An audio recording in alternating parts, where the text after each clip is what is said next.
Hey guys, so today's video is first video on my book channel after my bookshelf tour. I feel like now that you've been introduced to my bookshelf, and this is Angelika's bookshelf, the channel. So finally we can get into like actually talking about books that I've read, books that I want to read. I actually had a different plan for today's video, but I actually didn't get to read the books in time. I was trying to, and I'm just going through a bit of a moment right now in life, and I just did not have the time to finish all of them.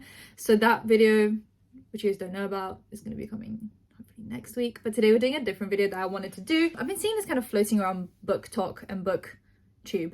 I keep on forgetting the name for BookTube, and I just wanted to kind of get into it and just reminisce on the books that I have read and go on one of my favorite websites of all time called Goodreads. I've been on this since literally the start of BookTube on YouTube. I was there from literally the beginnings. I don't want to hype myself up and I don't want to brag, but I have been there from literally the beginnings of BookTube, which is, you know, a prideful moment for me. So subscribe, hit that bell, like, comment for engagement if you want more book content. Also, I have a drama channel, a beauty channel, and a podcast, so all of that will be in the description down below, and let's just get into it. So today what I'm doing, which I haven't explained yet, is I'm gonna go over Goodreads and see the lowest rated books that I have read and like recorded on Goodreads, and I'll see what I thought about them and what other people thought about them. Obviously I'm not going to get through a lot of them, but if you guys want a part 2 of just other really low rated books, let me know and I'll do that. So we have Wilder Girls, which is my lowest rated book that I've read, and it has an average rating of 3.5, which, to be fair, to be completely fair, my lowest rated book is not that low. 3.5, don't get me wrong, is low, but it's not like 1 star. So it just goes to show that maybe my book taste is quite good.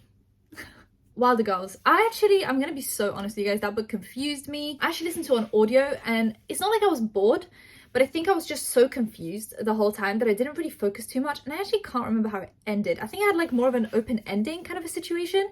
Let me see what other people thought about it. So the average rating is 3.52, and I finished this book last year, 25th of April 2021, so it was around kind of now. So it's been 18 months since the Rexter School for Girls was put under quarantine. That's what it was. You were like under a quarantine because something was happening, and like, anyway, since the talks hit and pulled Hetty's life out from under her, it started slow. First the teachers died one by one, then it began to infect the students, turning their bodies strange and foreign. Now cut off from the rest of the world and left to fend for themselves on their island home, the girls don't dare wander outside the school fence, where the tox has made the woods wild and dangerous. They wait for the cure they were promised as the tox seeps into everything. But when Byatt goes missing, Hetty will do anything to find her, even if it means breaking quarantine and braving the horrors that lie beyond the fence. And when she does, Hetty learns that there's more to their story, to their life at Rexter, than she could have ever thought true. That sounds really good. I just feel like the book was written really weird and like it didn't really have an ending. So someone said 4 stars, someone said 5 stars, and then there's a 2-star rating saying, like, I'm so disappointed and frustrated because I expected it to be good, but it was nothing, like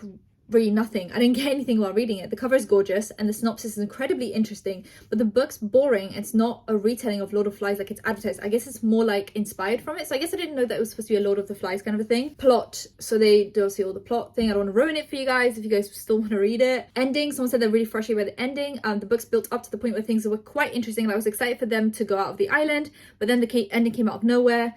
Like, there were a million loose threads. Almost in my head, I'm like, did I miss certain bits of the audiobook? Do I just not remember them? Because I feel like the ending was so abrupt. I must have missed something because nothing really made sense. It was super abrupt and distorted in all aspects. Like, what happened to the other girls? You know, what is Tox? The explanation, where it came from, yada, yada, yada. Like, I just feel like most of it was kind of not really tied up too well. It says the book is kind of polarizing, like you either love it or you didn't like it. There is no halfway between, and I in general didn't like it. Yeah, that's another thing. I feel like this was recommended to me by Lala from Lala and Books. Lala, and I can't remember her channel name, and she loved it personally, but I know that when she bought the book she heard a lot of like polarizing, either love it or you hate it, and she ended up loving it. I ended up being very like, where's the ending of the book?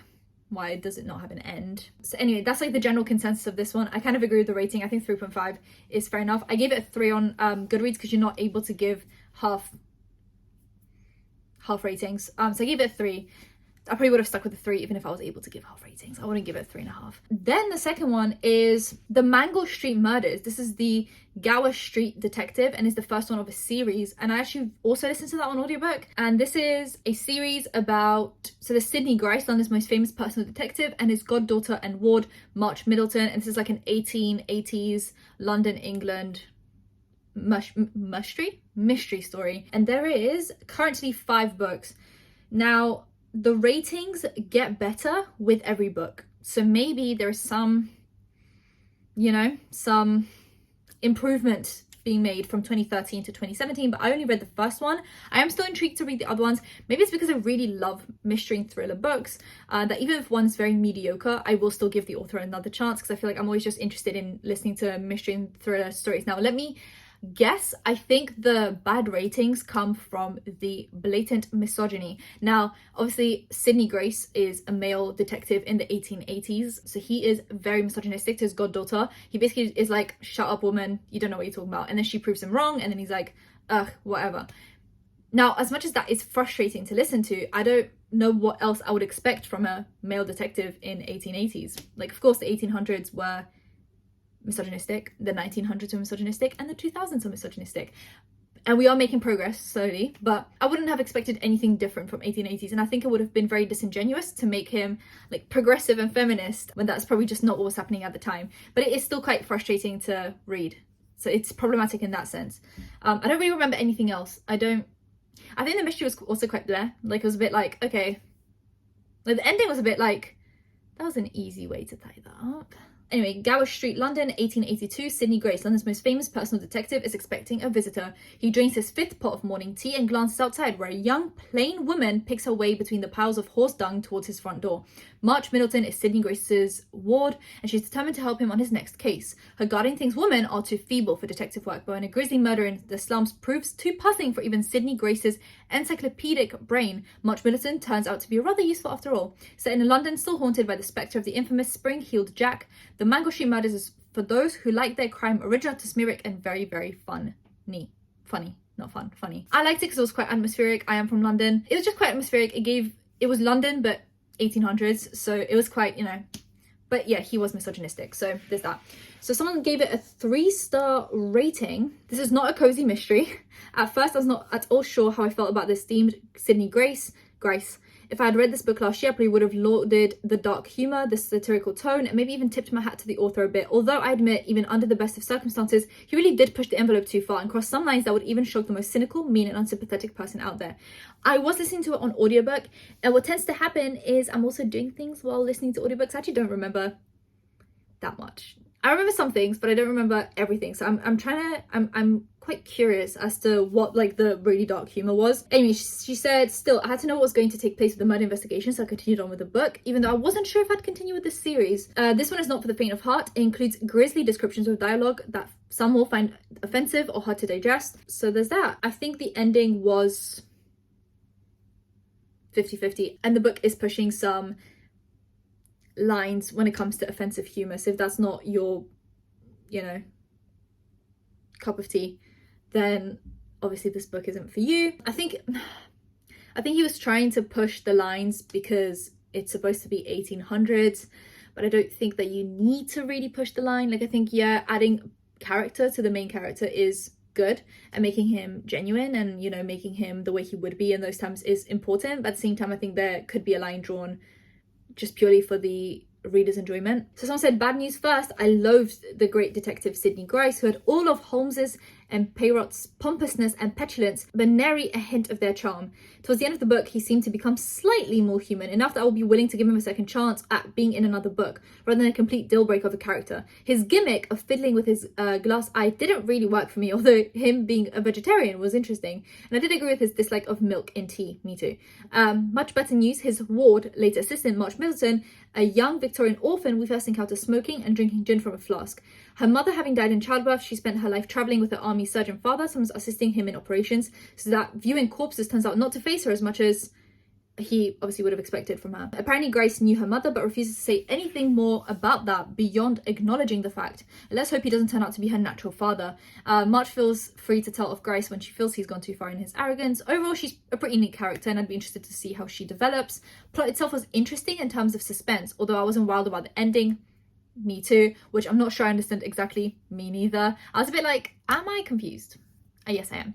Audio narration took some getting used to, but by the middle of the book, it was obvious Lindy Nettleton is a good fit for the series. Me, I agree. He wasn't my favourite mystery solver. I think his goddaughter, like his assistant, was good. I just personally like a mystery playing for me in the background while I'm doing things. but I definitely missed some things that people are talking about. I'm just not sure if I'm going to finish this series. Maybe I will, maybe I won't. Just depends how I'm feeling about life. The Dilemma by B.A. Paris, which has a 3.53 rating. Now, B.A. Paris is actually one of my favorite mystery writers. I love her books. They are so like suck me in every single time. If I start one on audio, which is how why is it that so far all of my lowest rated books are on audio? Even if it's not like an amazing mystery with an amazing ending, an amazing, you know, plot, whatever. I just love her writing. I love her characters. I love her storylines. I love everything she does with the plot. I don't know, just something about the vibe and the ambiance of her books just gets me every single time. They're one of my favorites. They're some of my favorites. So I'm kind of surprised that this one has a low rating, but I can't remember this one. The Dilemma. Knowing the truth will destroy her. Keeping it secret will destroy him. It's Livia's 40th birthday. Yeah, I remember this one. This one was a little bit weak. This one was weaker than the rest. So yes, I do understand why this one was lower. If you're trying to get into B.A. Paris, do not start with The Dilemma, please. I feel like this is really out of the norm for her. I feel like every other one of her books is more of a typical mystery. This one is like family issues. I don't know. It was fine because I really like B.A. Paris and I like her writing, but I think if you're starting with B.A. Paris, this shouldn't be your go-to. It's Olivia's 40th birthday and her husband Adam is throwing her the party of a lifetime to make up for the wedding they never had. Everyone she loves will be there except her daughter Marnie, who's studying abroad, but Livia is secretly glad Marnie won't be there. Livia's recently uncovered a secret about their daughter which, if revealed, will shake the foundation of their family to its core. She needs to tell Adam, but she's waiting until the party is over so they can have this last happy time together. Adam, meanwhile, has his own surprise for Olivia. He's arranged for Marnie to secretly fly back for the party, but before Marnie arrives, Adam hears some terrible news. Now he too is faced with a dilemma. Does he share what he's learned with his wife? Is hiding the truth the same as telling a lie? And how far are Adam and Olivia willing to go to protect the ones they love and give each other a last, few hours of happiness? I think, before I read some of the reviews, I think the low rating comes from a trope that people like to call miscommunication, which is exactly what happens here. They just keep on not telling each other stuff, and that leads to more confusion and more issues. If they had just approached each other and exchanged issues, this wouldn't have even been a book. 1.5 stars. This was a boring short story that was stretched out into a full-length snooze of a book. I basically hate read it. Yeah, this definitely could have been like a little tiny story and it was made into a book, and I don't think that was very necessary. Why? Let me count the ways. The entire book relies on a tired trope of a couple not talking to each other. Yes. I found it hard to believe a grown-ass woman would dream of a 40th birthday party for 20 plus years to make up for a big wedding she never had. Though she obsesses over the party is utterly ridiculous. Grow up already. Yeah. That was another thing. She heavily obsessed over having this birthday party just because she didn't have a wedding. Pages and pages could be skimmed without missing a thing. 90% of the book was repeating over and over and over again the dilemma. Good grief, we get it already. Without the repetition of the book would have been about 30 pages long. The dilemma? Each knows a secret they're keeping from each other. Adam's secret is serious, and to think he could continue with the party despite his suspicion is utterly ridiculous. Oh yeah, okay. I just remembered what his dilemma was. And yeah, the fact that her husband wouldn't communicate with his wife. I'm not spoiling this because someone out there could want to read it, so I'm doing this video completely spoiler free. Just so his immature wife can have her ridiculous party, Livia's secret is just plain dumb, as is the way she obsesses over it. Ending, it was not only pat and unbelievable, but it made me angry for all the people who have lived this particular hell. There was no tension, just irritation. This is family drama, not a thriller, and a boring one at that.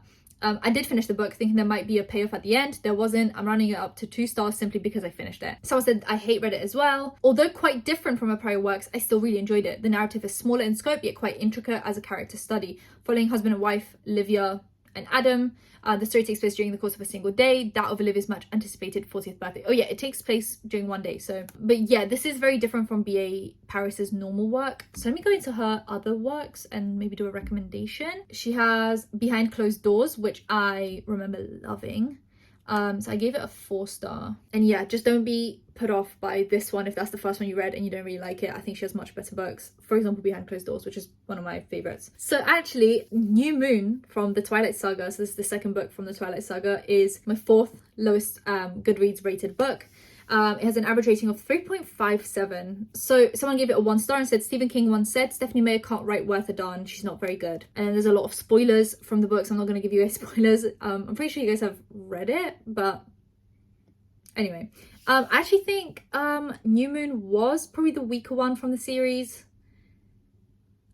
even though they all kind of blend into one for me. I'm pretty sure New Moon was the weaker one, and I started getting very bored after book 2, so I just kind of slowly didn't want to finish the series. But it is a guilty read, and I feel like a lot of people did love the series when it first came out, so I don't really have much to say about this one. You guys have probably read it, you know what I'm talking about. We don't have to talk about it, but that's my other one. Then we have The Last of August, which is Sherlock Holmes, but it's the second book from the series. If you guys don't know, Sherlock Holmes is like a book written based on Sherlock Holmes. So Charlotte is the niece of Sherlock Holmes, and then we have Jamie, who is like from the Watson side, I guess like a niece or some kind of a relative, and they basically end up in the same private boarding school and they start solving mysteries together. And I feel like the series did get weaker and weaker the further I went along, to the point where the last book was very forgettable. I feel like I really liked the first book. I flew through it very quickly, and then yeah, it just started getting slow. Like I gave this book a 3-star, which is probably quite accurate. Someone said 3-star. Oh, Emma's books, she has a YouTube channel. She said, unfortunately I did not love the sequel to A Study in Charlotte as much as book 1. Truthfully, I don't have many significant critiques. I just didn't enjoy it as much. Yeah, same here. I don't really have many critiques of the series. I just think it got quite boring and repetitive, and it had plot for the sake of a plot, but like not an actual plot. She enjoyed the setting of the novel. It ranges from England to Berlin, and yeah, so I just, you know, it was quite nice, you know, how they travel between them, and I like the relationship between Jamie and Charlotte, but it's just quite boring. Someone gave it a 1-star. I'm so annoyed, since I gave book 1 3 stars, I hoped for another 3-star read or higher this time, but due to the lack of any mysteries to solve and just more teen angst and a love triangle that only one person was interested in, Jamie, I was over this book before the end. Yeah, it kind of lacked, like Sherlock Holmes is a mystery book, so you know, as much as they like to put romance into this, yada yada yada, I agree with that. You know, I think I like romance in my books. I just think if there is no mystery in a mystery book, we're kind of struggling.